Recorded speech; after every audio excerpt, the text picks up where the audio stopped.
Sony has announced a new camera, Sony ZV-E1, and I didn't have a chance to test it out, unfortunately, but I was able to take part in the press briefing yesterday, so the day before it was released. So I wanted to take that information and share it with you and tell you what I think about all that info. Okay, let's start. Sony ZV-E1 is the smallest and lightest full-frame camera with the IBIS, and it is smaller than the Sony A7C that previously was the smallest one, I think. From what I've seen in the pictures and from what I've been told, the ZV-E1 has a better build quality than the ZV-E10, and it also has a weather and dust sealing the same as the A7S III and the FX3, so I think it is gonna be better when it comes to the build quality over here, and that's a very big plus for me. It has exactly the same sensor as the A7S III and the FX3, which is the CMOS Exmor-R sensor with 12.1 megapixels, and the same processor, which is Bionz XR. So I know this sensor pretty well because I use the Sony FX3, and I can tell you with that sensor you're gonna get 15 stops of dynamic range, and you're gonna get very good high quality image with the high ISOs. So really good high ISO performance, the same as the A7S III and the FX3. And you know that cameras are known for very good quality in low light. It is the same with the rolling shutter as well as the A7S III and the FX3. We're gonna have the same rolling shutter as with these cameras, and it is great for those cameras, so it's gonna be great here too.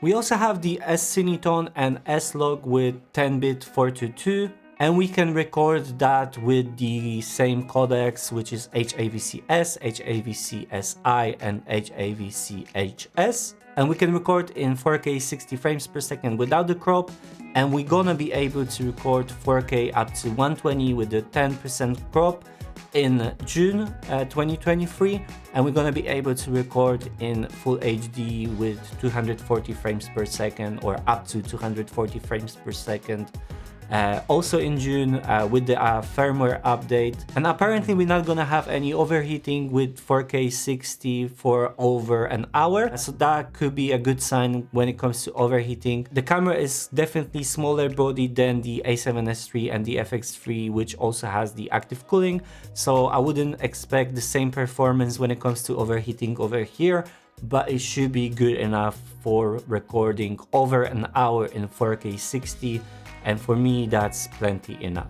The 120 FPS, however, will probably not have all intra, which bitrate requires you to use the CF Express Type A card, so we're probably gonna be able to record just with the HAVC-S and HAVC-HS, and not with the SI, with the 4K 120 when it releases, but I'm not sure about it, but I think that's how it's gonna work. One of the new things is the cinematic vlog mode, and that's gonna allow us to put the camera permanently in 20 frames per second, and also will give us fixed cinema scopes with two 35:1 cinema scopes, and that's gonna work in a way that we're gonna still get a file which is 16:9, but it's gonna have black bars on the top and the bottom, and that mode is gonna also allow us to do 5 different looks.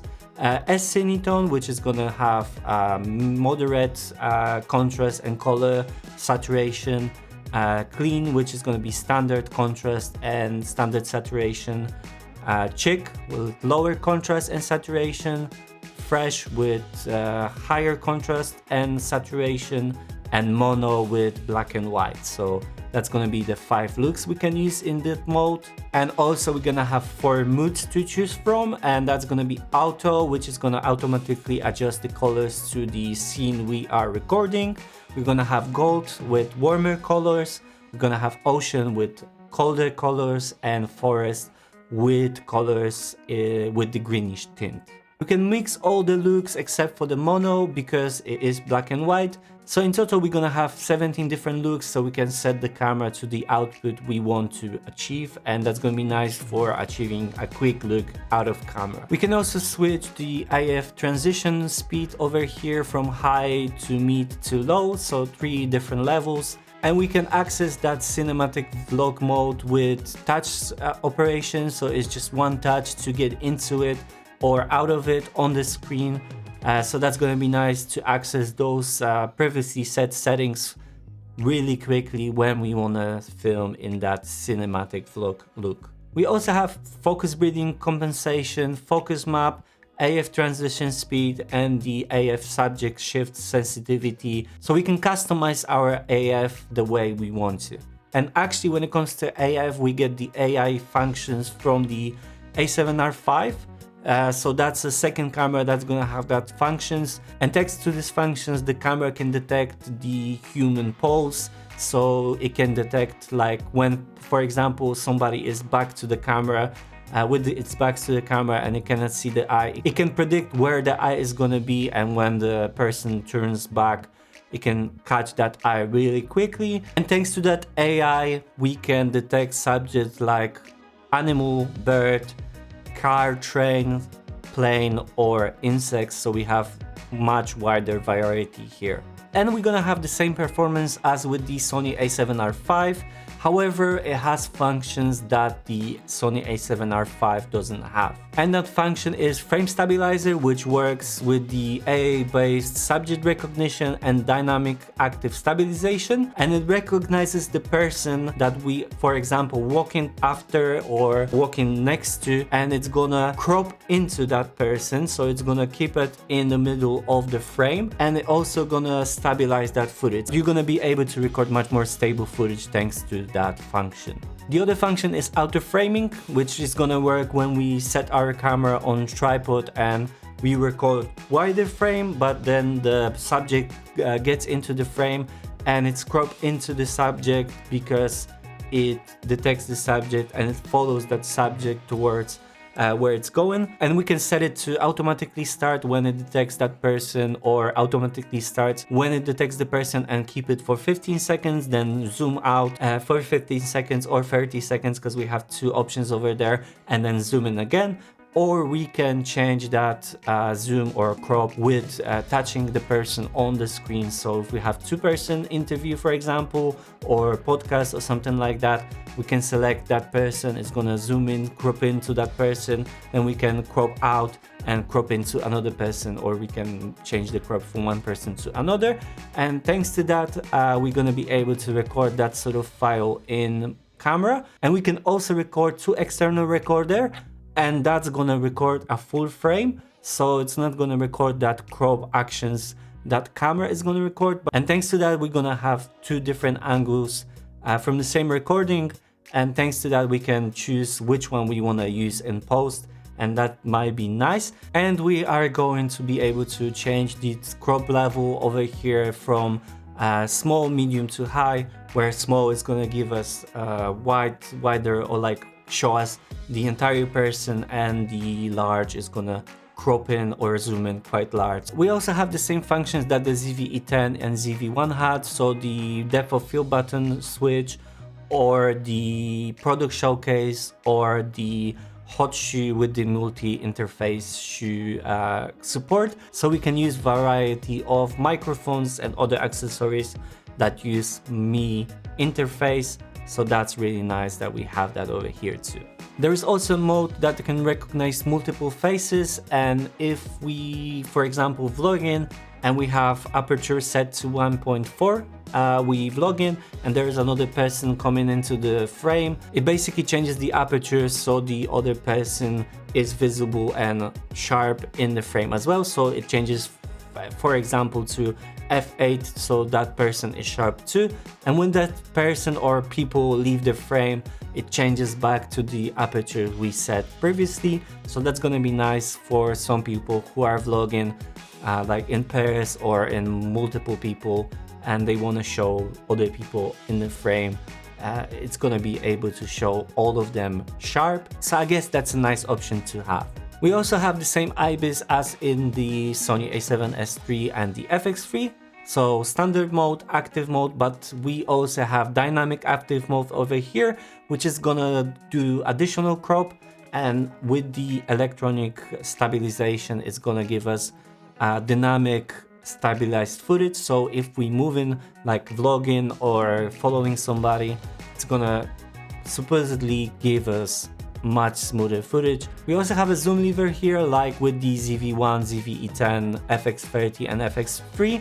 So we are able to use zoom lenses over here, like power zoom lenses, but also have a clear image zoom, which in 4K is gonna allow us to zoom in 1.5 times in, and in full HD 2 times in. Of course, we have S-Log 3 over here, and we have ability to load our custom LUTs and work with the S-Log with our custom LUT. We saw that in FX3 and FX30 before, and I really like the fact that we have that over here too. And the same with the FX3 and FX30, we have the same like new quick menu where we can access all the most important features or settings for video.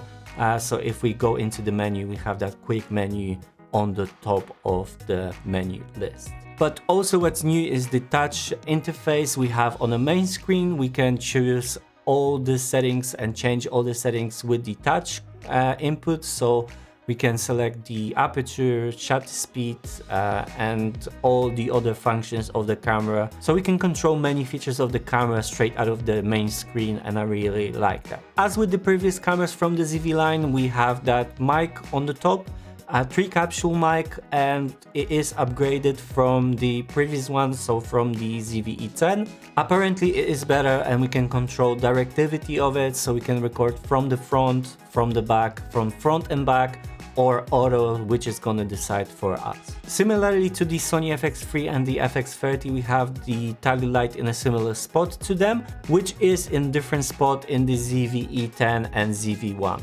We have the microphone jack, headphone jack, USB-C, micro HDMI output without raw output, and just one SD card slot, so just the SD card, not CF Express like with the Sony FX3 or FX30 or A7S III. We also have a fully articulating flip out screen, and also it gives us ability to show that red frame so we know that the camera is recording. The battery is Z battery, and I'm really glad that is the Z battery. So that battery is gonna give us really good battery life, and apparently that battery life is gonna be even better than the Sony A7S III, because the Sony A7S III has the viewfinder and the ZV-E1 doesn't have that. We can use the camera one-handed with the additional grip.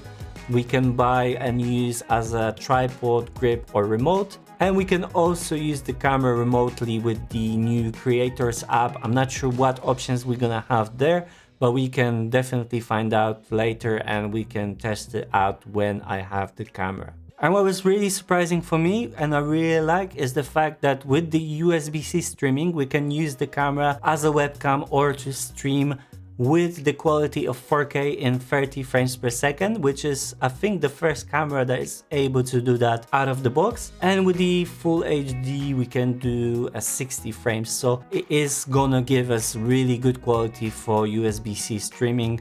And I think many people might really like that. 4K 30 FPS streaming, it's something that I've not heard before with other cameras, and it is something really nice to have over here. So now we are at very important thing, which is the price. And the price in euro is gonna be 2,700 euro for body only, and 3,000 for the kit with 28 to 60 millimeter lens. And I feel the price is a little bit high. If I was choosing the price, I think it should be a little bit cheaper, so it sells better. But we will see how the market reacts to that. And I'm pretty sure that the price is gonna get lower with the time passing by from the release of that camera. The only downside to the camera is really similar to what it was in the Sony FX30. So that camera will not have the mechanical shutter, so it won't be as good as Sony A7S III or the FX3 for the photos. But it is 12 megapixels, so I'm not sure if anybody would buy that camera for the photos. You can still take photos with it, but only with electronic shutter, so you can have some issues there. And you, for example, won't be able to use flash with it. So keep that in mind if you wanna camera for photos too. So I think Sony gives us two things with this camera. So the shortcut to cinematic footage with the AI features like the auto framing or dynamic stabilization framing, or the AI AF or the stabilization. That's gonna be features that gonna give us that cinematic footage along with the cinematic vlog mode, where we can basically just set the look of the footage we're gonna get straight out of the camera. But also we get the ability to record really high quality footage in log in very high bitrate with really nice codec, and we can use that in post-production for professional videos, or for when we want to discover that professional world. So I think it's a pretty good mix for people who are not very experienced with recording video in that log footage and that kind of stuff, and those who want to actually get there, so they get that shortcut to get that, and then they can explore that professional side when they are ready for that. So the camera is going to be really good for content creators, for YouTube, Instagram, TikTok, etc. I'm pretty sure it's going to be very good for travel video vloggers or vloggers going around city, filming vlogs, filming run and gun and that kind of stuff, as well as set it up in the studio for reviews, interviews and that kind of stuff. So it's going to be very versatile camera for content creators for sure, and also very good for that USB-C streaming with 4K 30 for gamers, for example, or people who wants to do live stream in really high quality without any additional equipment. So I think this is all the information that I have about the ZV-E1. I hope I will be able to test out the camera so I can do a proper review of it when it comes to using that camera, and not only the specs that I know from the press briefing. So if you like this video, leave it a thumbs up, subscribe to my channel and ring the bell. If you have any questions, leave them in the comments. Thanks for watching, and I hope I'll see you in the next one. Bye.